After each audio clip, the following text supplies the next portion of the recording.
François Bon, 1925-2025, une année avec Howard Phillips Lovecraft, toujours en partant de son petit calepin, le calepin uniquement celui de l'année 1925, puisque cela correspond exactement, non pas à son séjour à New York, parce qu'il y vient dès 1922, dès que commence à se densifier sa relation avec Sonia Haffiken Green, sa future épouse.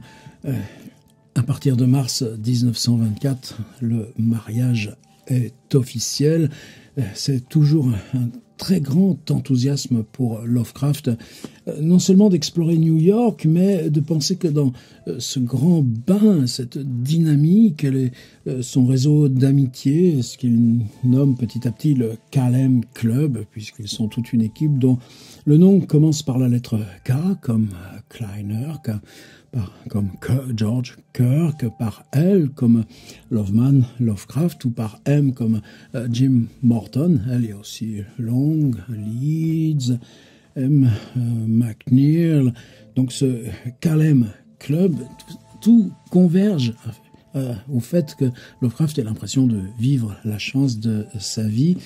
Le deuxième semestre de l'année 1924, j'y reviens toujours, c'est évidemment une suite de rappels très durs à la réalité. Sonia, qui avait voulu se mettre à son compte en ouvrant un magasin de chapeaux, elle le refera plus tard à Brooklyn, justement, sur la 5e avenue. À la fois les questions de stress et peut-être de vraie fragilité physique font qu'elle doit à 2 ou 3 reprises se mettre en veille pour quelques semaines avec des questions de spasmes gastriques, puis des questions pulmonaires. La faillite et les dettes arrivent très très vite, toutes ces économies y passent, et à la fin de l'année 1924, elle se résout à s'embaucher pour une chaîne de grands magasins, ce qui était déjà son activité auparavant, et elle part pour cela à Cincinnati. Lovecraft, non, refuse de la suivre. Elle lui s'installe dans ce petit studio, justement le 31 décembre, au 169 de Clinton Street, dans une partie populaire de Brooklyn, et il va y rester jusqu'au 6 janvier 1926, retour à Providence, et les 10 années seulement qu'il a de travail effectif avant de mourir mars 1937 à 46 ans, sans avoir bougé de Providence. Oh bah si, parce que contrairement à l'image qu'on en a faite, c'est quelqu'un qui voyage énormément, voyage quasiment un bon tiers de l'année. Et ce voyage à New York, de ce point de vue-là, c'est vraiment le Lovecraft tel explorateur de monde, arpenteur du monde, marchant souvent à 20 km par jour, plutôt la nuit, toute sa vie. Tout ça, c'est le contexte un petit peu général. Pour le contexte plus particulier, Sonia vient de passer quasiment 2 mois à Saratoga, au-dessus de Boston et Albany. On entre dans le Vermont, c'est là, dans ces zones éloignées, celles de chuchotement dans la nuit, qu'elle a trouvé un arrangement avec une dame médecin dans une des cliniques de Saratoga, ville thermale. Elle s'occupait du fils de la dame en question. Ça lui permettait de bénéficier probablement des soins. Ça va mieux. Elle est revenue à New York. Elle va y être là quasiment 1 mois. Elle est revenue sans préméditation, s'annonçant juste la semaine dernière par un télégramme. Il semble qu'elle soit justement en négociation pour un nouveau travail qui, cette fois-ci, l'emmènera à Cleveland. Et c'était la semaine qu'on vient de terminer, puisqu'hier c'était samedi qu'on a vu Sonia tous les matins partir pour Manhattan et probablement ces entretiens de travail ou apprendre comment fonctionne la chaîne là qui va l'employer et quelle fonction elle aura à y mener. C'est hier samedi, puisque toujours, je le répète, infatigablement, mais là, ça fait plus de 160 fois que je le répète, bientôt encore 200, et ce sera bon, hein. Tu crois ça, toi? Ouais, on y arrivera. Et donc, samedi aujourd'hui pour nous, samedi c'était hier pour eux. Ils ont repris ce vieux rituel, quelque chose de très important pour eux, qui est le samedi. on s'en va marcher et Howard l'a emmené, lui a fait refaire une promenade qu'il avait déjà faite avec elle plusieurs fois en 1922. C'était faire traverser Staten Island, puis se rendre là, juste reprendre un deuxième ferry pour aller dans le New Jersey, dans une ville qui s'appelle Elizabeth. Et Elizabeth, c'était leur rêve. C'est un endroit donc à la fois proche de Manhattan et puis à la fois suffisamment éloigné pour qu'on ait encore comme une vie de province, mais surtout beaucoup d'architecture coloniale, quelque chose, le calme à côté de la métropole, celle qu'on nomme Gotham. La ville, oui, pourquoi ils appellent New York Gotham? Gotham, c'est à cause de Sleepy Hollow, vous savez, ce récit légendaire qui est devenu un film d'ailleurs il y a quelques années. C'est pas nous notre univers, mais là en Sleepy Hollow, le héros quitte la grande ville de Gotham, et c'est donc le côté légendaire de Sleepy Hollow qui a fait que la grande New York, avec ses miasmes, avec sa violence, avec son creuset de toutes les populations, a été surnommée d'après Irving Gotham. Ils refont cette grande balade, et simplement des petits sandwichs au bout. On dîne en achetant quelques bricoles dans une épicerie. Au retour, il ne doit pas être bonne heure, ce qui explique qu'aujourd'hui, dimanche, ça y est, vous voyez, je trace un petit peu, mais parce qu'aujourd'hui, je voudrais qu'on fasse des choses un petit peu différentes. Up late. Là, pas de difficulté, puisque compte tenu de ce qu'ils ont dans les pattes, c'est plus facile. C'est Sonia qui descend faire quelques courses, SH out shopping, et elle ramène de quoi se faire un breakfast. Alors breakfast, ce serait plutôt un genre brunch, c'est-à-dire pour qu'ils disent breakfast, c'est qu'il y a vraiment un petit peu à manger, puisqu'elle est avec ce qu'elle est descendue chercher. Excusez-moi d'être concret et trivial comme ça, mais c'est important pour l'emploi du temps, puisque up late, c'est forcément entre 11h et midi, forcément. Si c'est up noon ou up late, quelquefois c'est plutôt 14h. Ça, y a pas, on n'a jamais le détail. Même si avant-hier il a été obligé d'aller porter sa montre en réparation et qu'il l'a reportée hier soir, on en a déjà parlé. Donc vous savez que il pourrait nous dire l'heure. Non, il ne nous l'a dit pas. Mais probablement là c'est un après-midi calme à lire. La canicule de New York, s'est calmé. Et qu'est-ce qu'il fait? Il lit le Times. Et le Times du dimanche, le New York Times, c'est cet épais paquet là, qui est vendu quand même 5 cents, c'est le même prix qu'en semaine, mais où il y a 200 pages là pour ce week-end, où on a le supplément, le book review, le long supplément littéraire, les 2 suppléments photographiques, le supplément sport, le supplément arts et spectacles. Et aujourd'hui, je vous propose qu'on aille y voir, puisque lui nous dit qu'il a passé cet après-midi à lire le New York Times. Il y a lu quoi? Plus Journal. Alors le Journal, il est abonné une fois par semaine au journal l'hebdomadaire de Providence. Donc il a les nouvelles de chez lui et sa tante ne manque pas de lui expédier tout un tas de coupures de journal de ce qui se passe au jour le jour à Providence. Et c'est seulement pour le dinner, donc probablement vers... Bon, c'est tôt en général chez eux, c'est plutôt vers 18h qu'avec Sonia, toujours, ils s'en vont au John's. Et le John's, on le connaît bien, le John's, c'est un restaurant à la française, à la carte.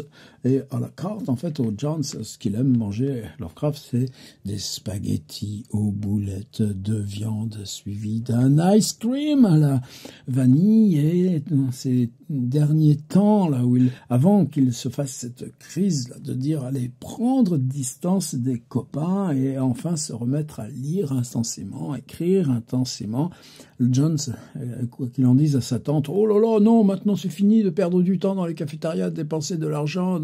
Ah ouais, mais le Jones, pour 25 centimes, t'as un repas fabuleux. Donc, on craque et on retourne au Jones, mais cette fois avec Sonia. Une marche du soir?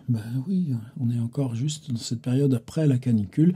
Ils vont dans ce parc, ce jardin public qui est le plus proche là de Clinton Street, c'est le Fort Greene Park. On commence à être habitué. Et savez-vous quoi? Dans une vitrine, il découvre un complet.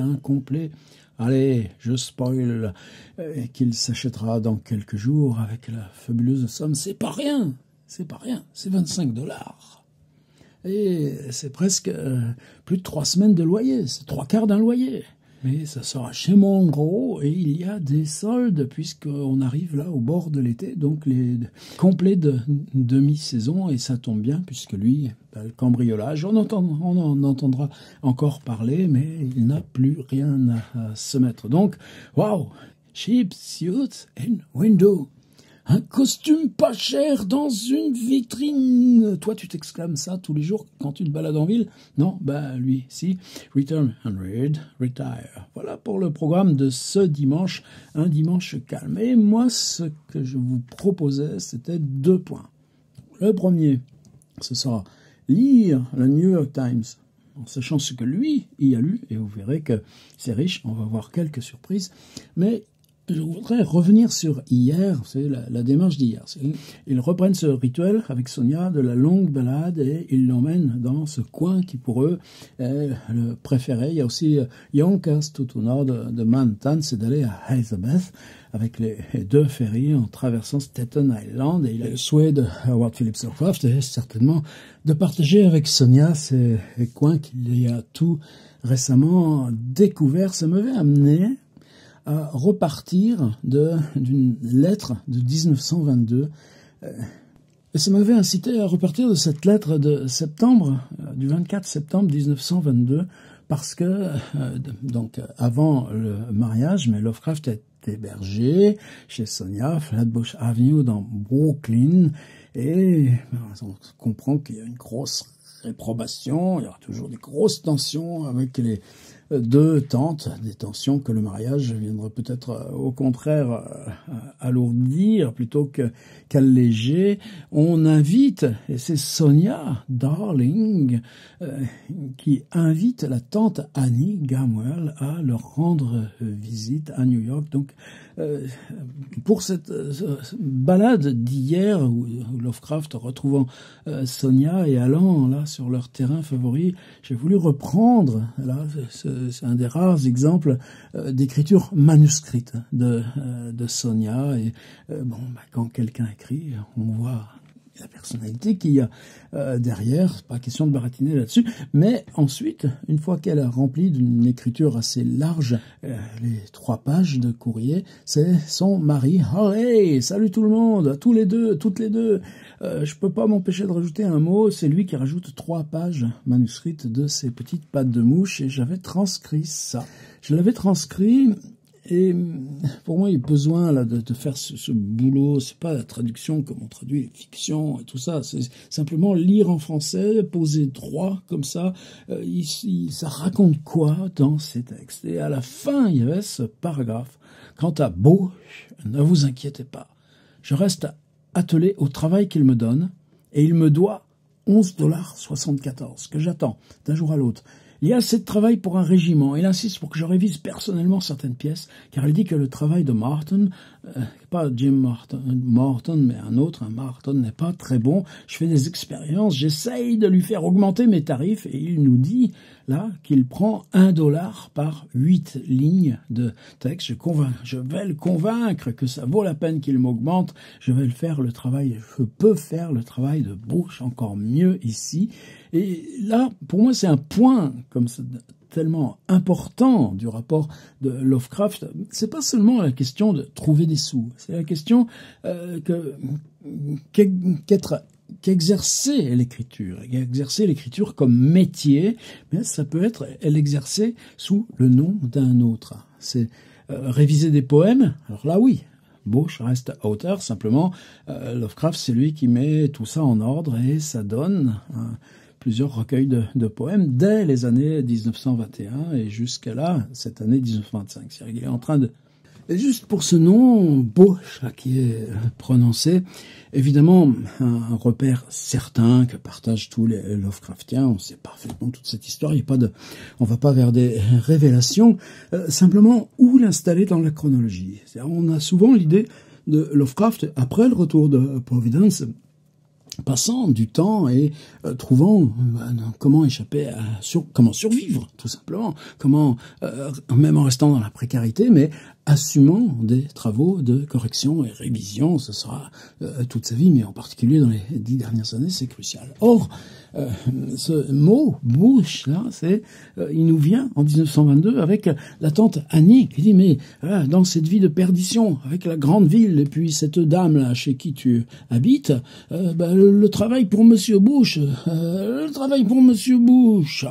tu vas laisser tomber ça. Et Howard dit, non, au contraire, la ville, l'animation, la dynamique de la ville font que je fais ce travail encore mieux. Et là, je me disais, si c'est maintenant, là, qu'on en profite là du dimanche calme pour aller voir qui c'est, ce David Van Bosch. Alors David Van Bosch, j'aurais pu le croiser puisqu'il est né en 1882, mais il est décédé en 1959 seulement. Alors là, j'ai repris tout simplement, vous savez qu'on doit tellement de choses à S.T. Yoshi, et on a cette Lovecraft Encyclopedia, et dans cette Lovecraft Encyclopedia, dont j'ai mis une version numérique là dans le dossier, vous connaissez l'adresse, on la trouve plus, elle est plus commercialisée, c'est un droit que j'ai pris, mais c'est un outil de travail tellement fabuleux.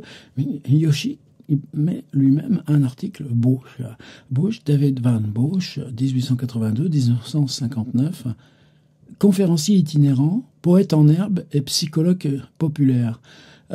Déjà là, il manque un truc. C'est-à-dire que d'abord, ce David Van Bosch, dès ses 20 ans, donc justement dès 1900, il est devenu pasteur. Pasteur, ça veut dire que tu as le droit d'être marié, tu as le droit d'avoir des enfants, mais conférencier itinérant, c'est pas la même chose que pasteur itinérant. Et c'est quelqu'un qui va passer 60 ans de sa vie, justement des années 60 ans, attendez, j'exagère peut-être un peu, mais de 1900 aller jusqu'à 1950, bah ouais, ça fait, mais et les gens comme moi, qu'est-ce que tu fais là, quand tu travailles, pourquoi tu fais ça? Parce que 1982, mon premier livre, 100 ans après sa naissance, ça fait déjà plus de 40 ans. Donc cette question-là, quand tu passes une vie, qu'est-ce que tu uses dans une vie et à quoi tu l'uses? Eh bien, lui, c'est pendant plus de 40 ans des conférences itinérantes. Tu vas partout, tu réserves une salle. Alors où on a ça dans les fictions de Lovecraft? Dans Nyarlathotep. Qu'est-ce que Nyarlathotep? C'est un conférencier itinérant qui, lui, fait des conférences sur les phénomènes électriques. Bon, lui, le pasteur, ce sera pas ça. C'est se connaître soi-même. Et ce sera tout ce qu'on appelle aujourd'hui, nous, le développement populaire. Ce sera de la psychologie populaire. Et dès 1916, Van Bosch a rejoint l'Union des journalistes amateurs, la UAPA.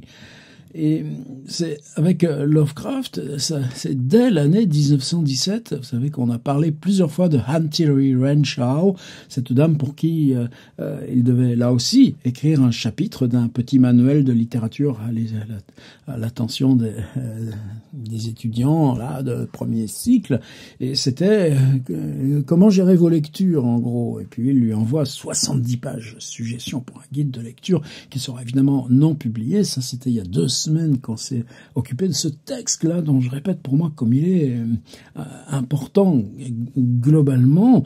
Et c'est avec cette Madame Renshaw, qui à l'époque vivait dans le Mississippi, qui est un petit peu une spécialiste là des manuels, de la didactique, bien avant le creative writing.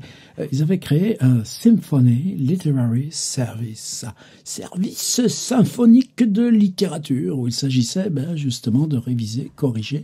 Et c'est dans ce cadre-là que David Van Bosch fait participer Lovecraft à ce travail de correction. Alors c'est pour ses poèmes, voilà par exemple un recueil Inspirational Poems. Poèmes qui naissent de l'inspiration, non, c'est poèmes pour vous inspirer. C'est un livre auquel Lovecraft a participé. Et participer, c'est pas facile. C'est-à-dire que les idées de Van Bosch pour Lovecraft, c'est pas tout à fait ça. Il y a une lettre à Madame Renshaw, là, justement, de 1919. Il est très clair là-dessus. Pour lui, c'est un tocard. Mais un tocard, il dit, mais un tocard honnête. Il croit à ce qu'il fait. Donc s'il croit à ce qu'il fait, toi, quand il te dit d'écrire un chapitre là-dessus, eh bien, tu fais ce chapitre en disant, lui, il croit à ce qu'il fait, donc tu te mets là dans la peau de celui qui croit à ça, et tu l'écris. Et Van Bush, à l'époque, il a une équipe. C'est-à-dire qu'il a une maison d'édition, Lincoln Press, et il édite des tas de petits opuscules, comme les Little Blue Books. Et ces petits opuscules, il les vend, évidemment, en librairie, mais il les vend à chaque séance de lecture. Chaque séance de lecture, tous ces petits livres sont sur une table à l'entrée. Et ça aussi, pour Lovecraft, c'est question de dispositif d'édition. J'insiste toujours un petit peu lourdement là-dessus. Mais, par exemple, il y a, donc c'est psychologie appliquée à une vie scientifique. Vivre selon des préceptes. Ça serait mieux que scientifique. Mais practical psychology, toujours, la psychologie pratique, et la vie sexuelle. Practical psychology and sex life. Il faut, à Van Bush, des spécialistes de la sex life pour écrire des chapitres. Eh bien, 3 des chapitres de ce petit opuscule seront rédigés par Howard Phillips Lovecraft en 1922, justement. Ils se sont rencontrés justement à Boston. Van Bush a lancé un magazine qui s'appelle Mind Power Plus. Un peu plus de pouvoir mental, où là encore, Lovecraft va écrire des contenus, même si là on ne les a pas trouvés. Voilà, ça c'est le contexte de David Van Bush. Et David Van Bush, alors, l'introduction à ce livre de The Life and Works of David Van Bush par Ken Feig, c'est un livre que je me régale de lire parce que 40 ans de conférences itinérantes. Mais ce monsieur, quand il vient à New York 2 fois par an, voilà, dans cette période, en début juin, et puis après, sur fin septembre, début octobre, eh bien, il loue une salle pour chaque fois 12-13 jours. Et il la remplit. Donc, c'est une espèce d'industrie, mais qui est portée par la voix de celui qui, là, vient vous parler. Alors là, dans le numéro dans mon petit PDF d'aujourd'hui, je vous propose, alors il est long le PDF d'aujourd'hui, vous verrez, on va regarder le journal ensemble, un extrait d'un texte. Alors, vous savez qu'en philosophie française, on a un livre que connaît d'ailleurs Lovecraft. C'est comme ça, là aussi, que j'ai remonté un petit peu la piste. C'est un abbé du XVIIIe siècle. C'est un très très beau livre dans la langue française qui s'appelle L'art de se taire. L'art de se taire, oui, mais exprimé dans la question de la philosophie, de la théologie et tout ça. Moi, là, il est là, je le vois, l'aperçois, restons concentrés. Mais un des livres les plus connus, qui a largement dépassé, c'est un livre qui se vend toujours. Alors que David Van Bush, bon, plutôt oublié, ça s'appelle Du silence. Et comment s'en s'écrire, et comment s'en servir. Silence and how to use it. Est-ce que le silence est une prière?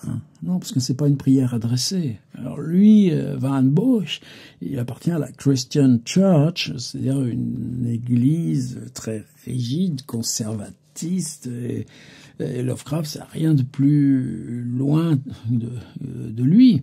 Mais Van Bush, c'est ça, que notre esprit est désharmonisé avec le grand esprit infini de Dieu, tel qu'un homme pense dans son cœur, tel il est. Lorsque la mauvaise pensée devient bonne pensée, la relation juste de l'homme avec Dieu est rétablie. Il devient un canal ouvert à l'afflux de l'esprit, de sorte qu'il peut obtenir tout ce qu'il désire. Comme c'est toujours ambivalent. Pour entrer dans le silence, il faut d'abord établir une relaxation parfaite du corps et de l'esprit. Ensuite, lorsque la conscience est amenée d'une partie du corps à une autre, l'accordage se produit. C'est presque un ancêtre aussi de tous ces livres qui sont aujourd'hui sur la méditation. Salut Ève, au passage, culture et bien-être. Et évidemment, nous, on prend ça au sérieux, et la pratique de la méditation, c'est pas rien.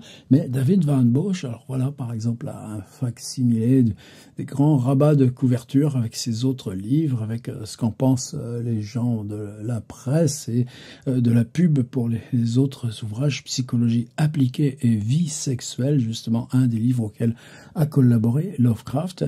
Et c'est ça qui est important. C'est-à-dire qu'en 1922, quand il arrive à New York, il dit à sa tante, bah, bien sûr, je vais continuer à travailler pour Bosch. De 1921 à 1925, donc y compris en 1924, le travail de prête-plume, est-ce qu'il est différent lorsque Lovecraft est un des seuls à travailler sur les poèmes de Van Bush, ou lorsqu'il travaille sur ces manuels de psychologie qui sortent là 5 ou 6 par an, il va en laisser 80. C'est pas forcément la même écriture, mais c'est une question importante de la vie de Lovecraft, et l'autre question c'est ça. C'est-à-dire que tu dis à la tante, rassurez-vous, je vais pas lâcher mon petit boulot, je vais continuer à écrire des bêtises pour David Van Bush. Est-ce qu'on se renie soi-même à force de répéter ces âneries? Peut-être qu'il le vit comme ça. En tout cas, en 1924, tout d'un coup, alors peut-être aussi parce que justement il y a ce qui s'ouvre avec le rewriting là, pour Houdini, avec Weird Tales, donc des perspectives beaucoup plus lourdes que aller faire le branquignol pour Van Bush. Et ces trucs à 3 sous qui vend en faisant le bonimenteur de foire de ville en ville, monsieur le pasteur, et recommencer tous les jours, tout en ayant une maison avec femme et enfants sur la Susquehanna River. Mais fin 1924, Bush, qui était l'employeur de fête de Howard Phillips Lovecraft, disparaît du paysage. Et ça, il s'explique pas là-dessus. Simplement, dans cette lettre à 1922, j'y insiste, il dit à sa tante, oh ben non, bien sûr, je vais continuer mon travail pour Bush. Et il l'a fichu aux orties, ce qui est bon signe.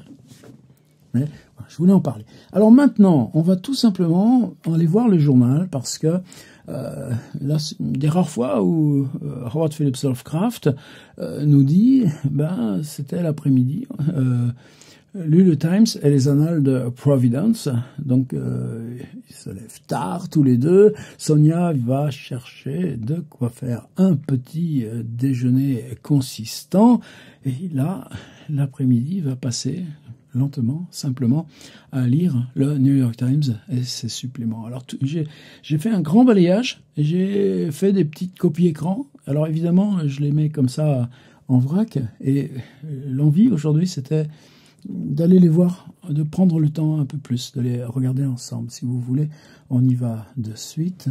Et j'ai pris, je vous le mets là, juste, vous allez vous le voir, un petit pense-bête. Alors, page 1, objet en mouvement via la radio. Page 1, simulation de combat d'avion sur Times Square. Page 1, oh, on vient de prendre un esturgeon de 130 kilos dans la Connecticut River. Pensez à Hemingway, Le vieil homme et la mer. 1, Process Corps, là, une histoire de film. 1, ah oui, la transmission d'échecs par photo, télégraphie, etc. Et vous voyez qu'il y a un petit paquet. Alors, si vous voulez, on va y aller vite. Mais bien sûr, avec le PDF, il faudrait tout remonter. C'est-à-dire qu'en une du New York Times, Sunday, dimanche 14 juin 1925, il y a ça. Le mystère de la radio. C'est-à-dire qu'avec les ondes radio, on peut l'associer à la transmission d'images. Ça, on le sait. Maintenant, on sait transmettre des images à distance. Oui, mais une image, on ne pourrait pas la comparer à l'image qui a été envoyée. S'il s'agit d'un chèque, c'est une valeur monétaire. C'est pas une image. Donc, et par contre, le fait de pouvoir opérer à distance une opération bancaire grâce à la radio, ah oui, on sait communiquer même avec Hawaï, avec les Barbades ou les Bahamas. On sait communiquer jusqu'à Londres. Et oui, évidemment, ce que la carte Visa, qui est une invention américaine, qui est toujours une possession, un brevet américain privé, que ce soit Mastercard ou Visa, ce sont là des brevets industriels qui sous-tendent la totalité du système bancaire. Alors, si je commence à commenter tous les articles comme ça, on n'y arrivera pas, mais pour la première fois, on vient de transmettre un chèque à distance, c'est-à-dire que celui qui le reçoit à distance a l'autorité pour l'échanger contre une valeur monétaire. Évidemment, vous voyez que c'est de bien plus hautes conséquences que d'envoyer une petite image. Voici mon esturgeon de 130 kilos, 260 livres pêché dans la Connecticut River. Et cet article était très surprenant parce que Sham Air Battle, c'est un faux combat. Ben pourquoi? Oui, c'est juste au-dessus de Times Square. Mais Times Square, c'est rien, c'est hyper étroit. Et au-dessus de Times Square, voilà qu'on a simulé un combat d'aviation. Alors quand vous avez lu Pylone de Faulkner, c'est en 1925 si je me trompe pas. Vous me corrigerez, mais en tout cas c'est dans ces eaux-là. C'est ces types qui font des 8 entre des pylônes. Et puis vous savez comment elle est dense cette histoire avec le pilote, le mécanicien, le journaliste et l'enfant. Une des histoires les plus denses de William Faulkner. Pylône. Et là, c'est ces artistes-là de l'acrobatie aérienne qui viennent simuler une bataille d'avion au-dessus, en plein au-dessus de la foule massée dans le gros triangle de Times Square. Oh, ça méritait quand même qu'on se le garde aussi. Je vous ai même dit des bêtises parce que l'article, vous voyez comment je suis capable de faire des bêtises, mais c'est grâce à ça, pour ça qu'il y a le PDF. Banks Experiment in Telegraphing Checks. Voilà l'article là sur la transmission de chèques bancaires à distance, un bouleversement considérable. Et c'était quoi alors? Pourquoi je me trompe là, avec cet article ici? C'est-à-dire que de la même façon, avec les ondes radio, on va pouvoir, on a toujours une image. Mais c'est pas transmettre une image, c'est transmettre un objet, l'image d'un objet en mouvement. Le cinéma, on sait ce que c'est maintenant. Il y a déjà 30 ans depuis les Frères Lumière. Et vous avez vu, là, avant-hier, quand on a regardé cette lettre de Lovecraft de 1934, quand il raconte ses expériences de cinéma d'enfant. On commence à y être là, en plein dans le cœur de notre projet. Là, tout d'un coup, on est capable de montrer à distance des objets en mouvement. On appellerait ça télévision. Non, certainement pas. C'est toujours un monsieur Jenkins. Et pour moi, c'est ça, les petits marqueurs qui sont importants. Première page aussi, toujours le process Scopes. Pour nous, c'est un marqueur extrêmement important. Scopes, c'est donc cet enseignant de Tennessee, une ville qui s'appelle Dayton. Il y a plusieurs Dayton. Il y en a un dans l'Ohio. Là, c'est celui du Tennessee qui, en juillet, va être jugé pour avoir enseigné la théorie, enfin évoqué la théorie de Darwin sur l'évolution avec ses étudiants. C'est évidemment un truc national. Et là, c'est simplement que le procès se prépare. Un réalisateur de cinéma vient d'avoir le droit de filmer. C'est-à-dire, on va filmer un procès. Ça, c'est nouveau. Et autre nouveauté, c'est que vu les tensions là-dessus, en même temps que le procès, on va construire un hôpital d'urgence, en tout cas un service d'urgence à l'hôpital juste voisin du tribunal. Je vais passer directement à la page 5 et on va continuer comme ça avec notre petit voyage. Page 5, et évidemment c'est facile pour vous, vous pouvez aller voir vous-même si vous trouvez d'autres choses. Page 5, c'était ah oui, Race Tiny Yachts Central Park. On a vu l'autre jour 4000 joueurs d'harmonica amateurs se lancer dans un concours à Central Park. Mais là aujourd'hui sur le grand étang de Central Park, c'est des petits yachts miniatures, des modèles de yachts téléguidés qui vont naviguer. Et là encore, une belle aventure, puisqu'on nous donne qui sont les gagnants et comment sont leurs bateaux. Je vais page 8, on fera pas ça à chaque fois, mais une manière de naviguer pour que les 200 pages, ça devienne quoi? Comme un petit film, un petit cinéma, si vous voulez. J'ai pris deux pages qui sont simplement des questions couture. Il y a par exemple les ciseaux. C'est pas cette dame qui utilise les ciseaux ni le maître de couturière. Évidemment, elle c'est le modèle. C'est des robes à $25,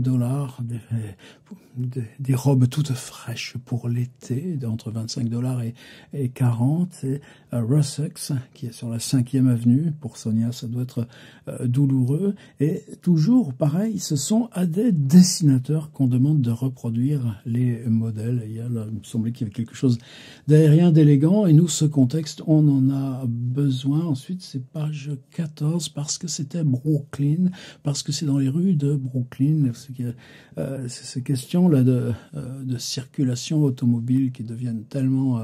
c'est toujours des enfants morts, etc. Là, ça choque le public parce que c'est un infirme avec ses 2 béquilles qui est pris en écharpe par un taxi et qui meurt évidemment, mais c'est à Brooklyn, c'est juste à côté là d'où habite Lovecraft. Pareil, pas plus, et juste un travail de fresque.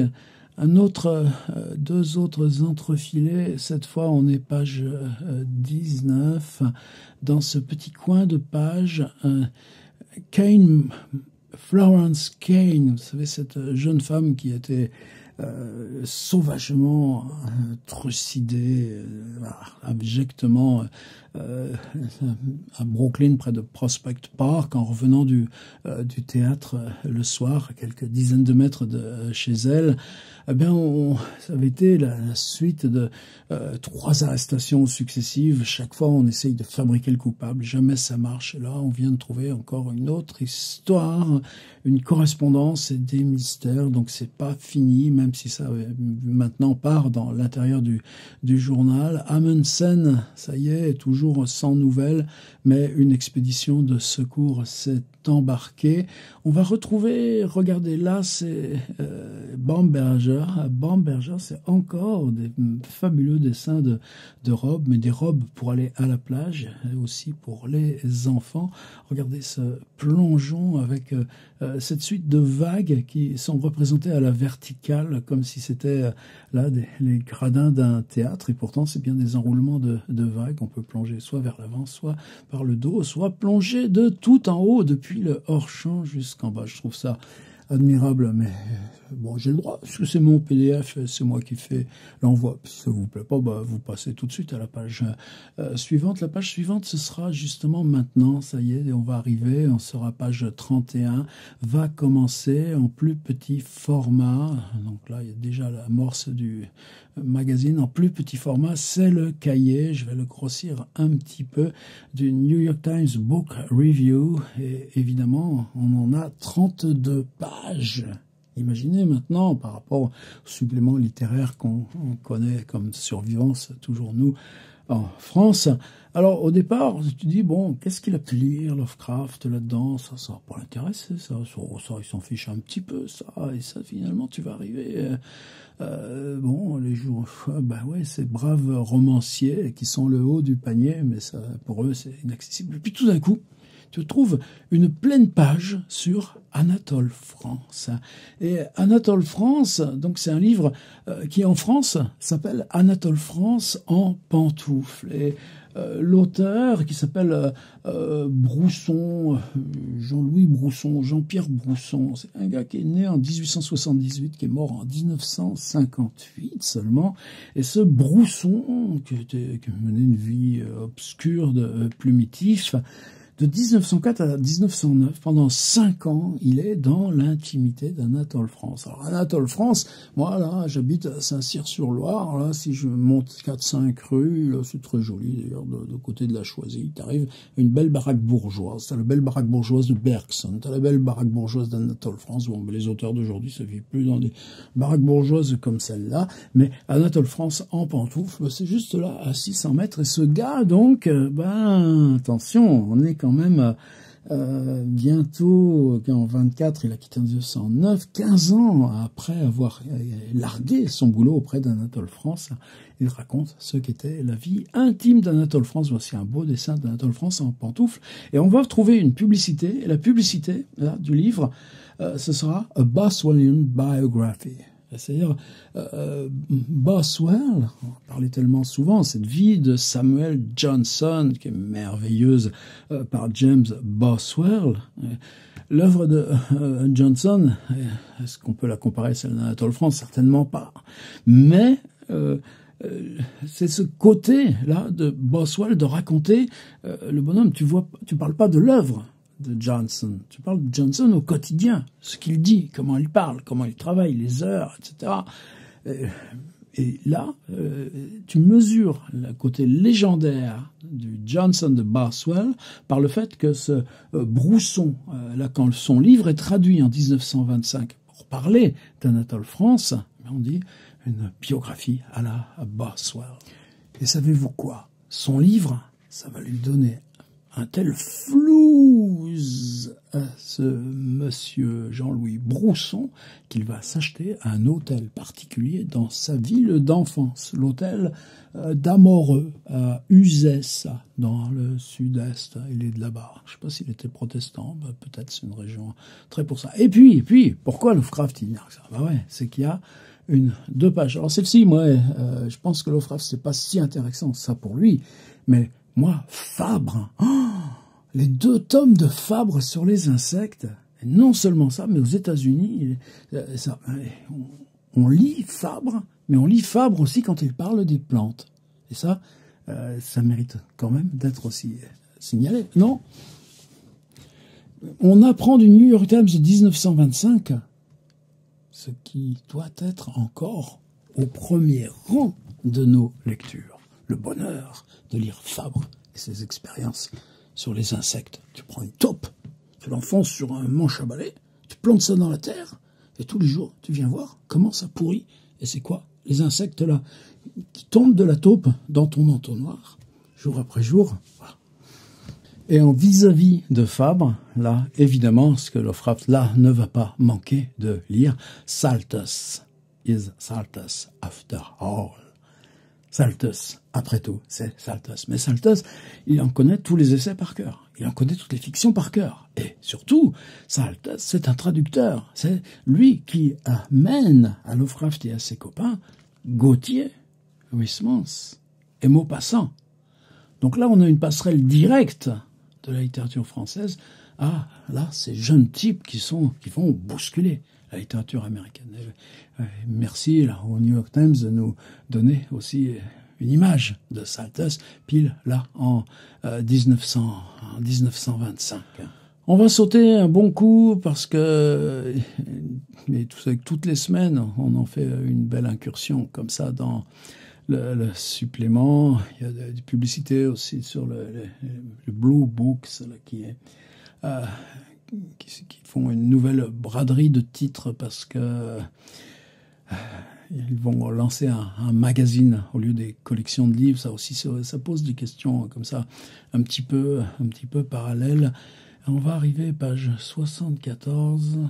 Comment progresse le commerce des vélos? Eh oui, parce que le vélo gagne. Et tout savez-vous pourquoi le commerce des vélos gagne en puissance? Et parce que c'est que le vélo gagne en sécurité. En sécurité par rapport à quoi? Par rapport aux voitures, bien sûr. Ça mérite ça aussi, de faire des tout petits marqueurs. Ensuite, on arrive au New York Times, la partie immobilière. On a toujours d'abord une espèce de relevé des nouveaux buildings. Et ces nouveaux buildings, c'est toujours comme ça une idée de ces rêves d'architecture. C'est comment New York s'élève à poids constant, mais en restant dans une architecture très massive, celle qu'on voit encore, qui fait la beauté de Chicago, par exemple. Et là, cette page, c'est pour dire, oh là là, l'immobilier, où ça progresse? Ça progresse en banlieue, suburban homes and apartments. Et ça, c'est le rêve de Lovecraft. Pourquoi? C'est quand ils vont à Yonkers, voilà un exemple de nouvelle maison qu'on trouve là, côté de Yonkers. Non, attendez, que je ne me trompe pas, c'est celle-ci. Ça, c'est une maison, un bungalow, des maisons en bois, confortables et grandes, qu'on trouve là à Yonkers, tandis que celle-ci, c'est ce qu'on trouve plutôt à Newark, donc en revenant d'Elizabethville, c'est juste limitrophe de Newark. Donc ça aussi, c'est des petits indicateurs quand ils cherchent, quand ils disent on voudrait une maison qui ne soit pas un immeuble, mais qui ressemble aux grandes maisons coloniales. Évidemment, c'est pas ça qu'ils vont s'acheter. Mais ce genre de truc, ça les fait rêver. Évidemment, c'est bien au-delà de ce qu'ils pourront jamais réalisé. Et une autre chose qui pour moi a été un petit peu une révélation, le mot est peut-être trop fort, c'est page 86, on est toujours dans la partie immobilière. 111 Park Avenue, 1111 Park Avenue. Donc on est dans le riche New York. L'agence, elle est 340 Madison Avenue. Et ce qu'elle nous donne, là aussi je l'ai mise dans le PDF pour la voir en détail, c'est le plan d'un immeuble, d'un appartement bourgeois dans un building. C'est-à-dire qu'on voit ici, par exemple, l'accès qui se fait par les deux ascenseurs, l'ascenseur des domestiques, qui ouvre par ici avec sur l'escalier aussi et la cuisine, et l'ascenseur visiteur qui lui donne sur un vestibule avec des placards, une entrée qui fait encore ça, c'est toujours cette multiplication de toutes petites pièces, une pièce de réception, et là d'un côté on a quand même 4 chambres, et 4 chambres qui ces deux-là ont chacune leur salle de bain. Est-ce que c'est une salle de bain avec douche? On peut en douter parce que c'est très étroit. 2 qui disposent en plus du WC, grande invention. Et de l'autre côté, on a évidemment la place principale qui est le living room, la pièce à vivre, le salon, un lieu pour le repas, dining room, et là, le repas donne sur, ici, la cuisine très étroite, et 2 chambres à peine plus grandes. Vous voyez, les 2 chambres, elles sont à peine plus grandes que les salles de bain côté propriétaire, qui sont made, les 2 petites chambres pour les domestiques. Bah oui, parce qu'à Paris, tu mets ça sous les toits. À New York, tu peux pas. On va arriver dans le supplément photo, le supplément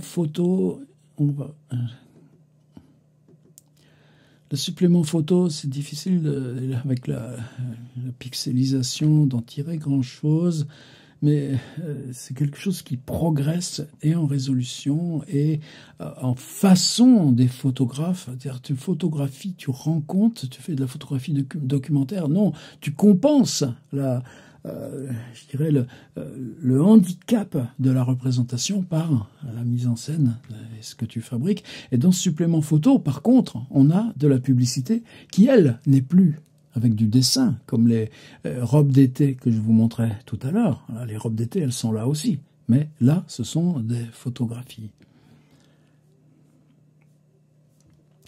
Si je continue dans les suppléments, j'ai beaucoup aimé celle-ci. Celle-ci aussi, je l'ai recopiée dans le PDF 108 Kodak.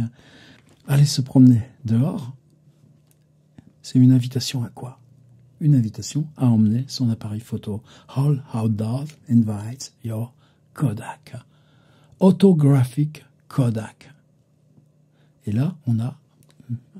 Qu'est-ce que c'est que la différence entre une photographie et une autographique? En tout cas, c'est là encore des marqueurs qui sont tellement importants. Les sports, et là, les sports, je pense que c'est vraiment important aussi. C'est là où on voit ce travail de mise en scène, le travail du voilier. Je pense que à quel moment ils ont retravaillé là ces petits traits blancs? Est-ce que c'est à l'agrandisseur ou est-ce que c'est lors de la compo? En tout cas, la mise en scène du bateau, elle est faite pour le journal. De même ici, l'entrelacement des petits médaillons. Vous voyez aussi comme le statut social du sourire n'est pas du tout acquis. On en a 1 et 2 qui sourient, c'est pas du tout. On en a 1, 2 qui sourient, c'est pas du tout le cas des autres. 0 sur cette page. Là, il a une belle tête de boxeur celui-ci, et je dirais que c'est comme si le sport faisait avancer, lui, là, l'art photographique ou l'art typographique, au choix. En tout cas, toujours les histoires de Bibi. Ensuite, on va arriver à la partie magazine, mais magazine général. On retrouve encore un supplément petit format, comme le supplément livre. C'est le 2e, donc magazine section 4. Et là, on a encore William Beebe, qui est toujours dans les Galapagos, mais on est en communication avec Beebe. On a toujours maintenant des photographies qui arrivent. Et quel bonheur de raconter les grands fonds de l'inconnu marin. Chaque magazine, ça, Lovecraft, évidemment, c'est une part structurante de ses outils. ses outils narratifs, de ses outils imaginaires. Donc ça, c'est encore une page qu'il aura lue très, très sérieusement. La question de l'Europe, là, on n'est plus dans France, Angleterre, Allemagne, c'est la tentation militariste en Europe. Là, bon, c'est moins ce qui nous intéresse, ces questions politiques, mais la façon américaine d'avoir intégré cette distance permanente à l'Europe. C'est pas quelque chose de récent. Un bel article sur le jazz, c'est suffisamment rare. Le jazz est le premier. Le jazz apporte la danse originelle à la ville. Le jazz fait danser la ville, et la ville retrouve sa danse originelle par le jazz. Là encore, c'est tout, blam, blam, blam, c'est suffisamment. Il y en a si peu, c'est tellement fragile que ça mérite de le garder. J'arrive à page 136 avec une pleine page. Une pleine page, elle est ici sur l'enfant.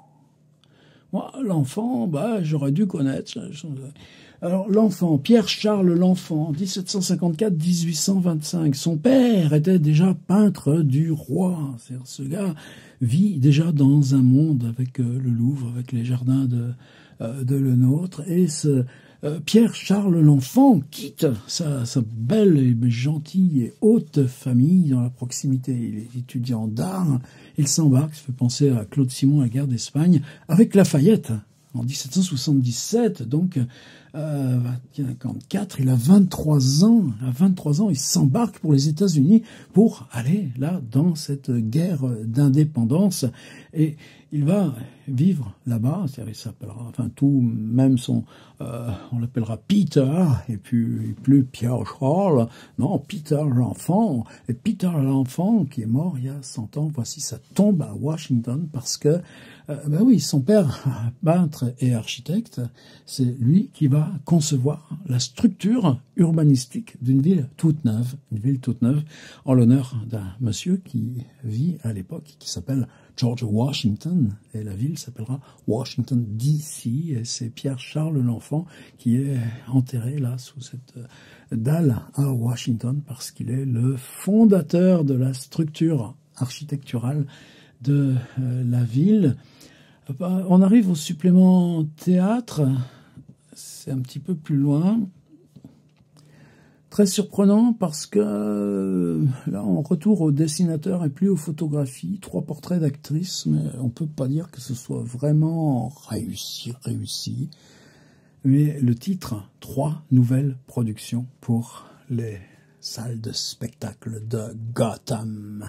C'est-à-dire que le théâtre aborde là la décadence ou les turpitudes de la ville, donc le mot Gotham ici qui vient en premier truc. Cette page qui est toujours intéressante parce que sur la question, une page consacrée au cinéma chaque semaine et qui comprend toujours une part technique, un reportage dans les studios et une partie technique.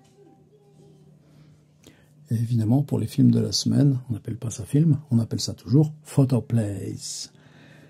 Page 170, elle est là. Il faut arriver là pour trouver un article. Trained nurses will ask 8 hour day, better pay. Les infirmières, mais les infirmières confirmées, revendiquent que la journée devrait être de 8 heures et un petit peu mieux payée. Dont acte. Mesdames, on va s'en tenir là. Presque, on est presque au bout.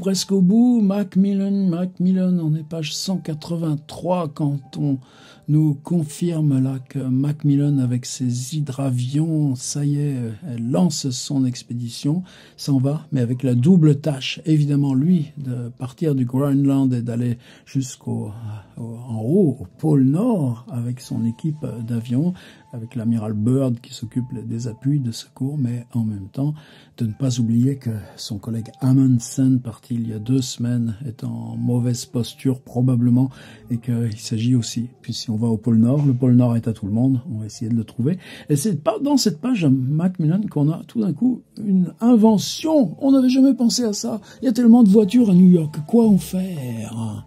Ah ben aujourd'hui, on construit des bateaux et puis on fait des gros docks de bateaux pour stocker les voitures. Ben là, c'est et si on faisait des parkings souterrains pour les voitures, une idée qui aura un petit peu devenir. Le journal finit, mais c'est important parce que c'est à ça qu'on voit l'importance que ça prend. Là, toujours les publicités pour les voitures, ça, il y en a plein à la fin. Et on arrive à page 199 sur les 200, sur une pleine page qui est consacrée au programme radio. Voilà, je voulais faire avec vous ce petit tour du New York Times. On a été long, mais on le fait trop rarement pour que ce ne soit pas important de temps en temps de le faire. À demain.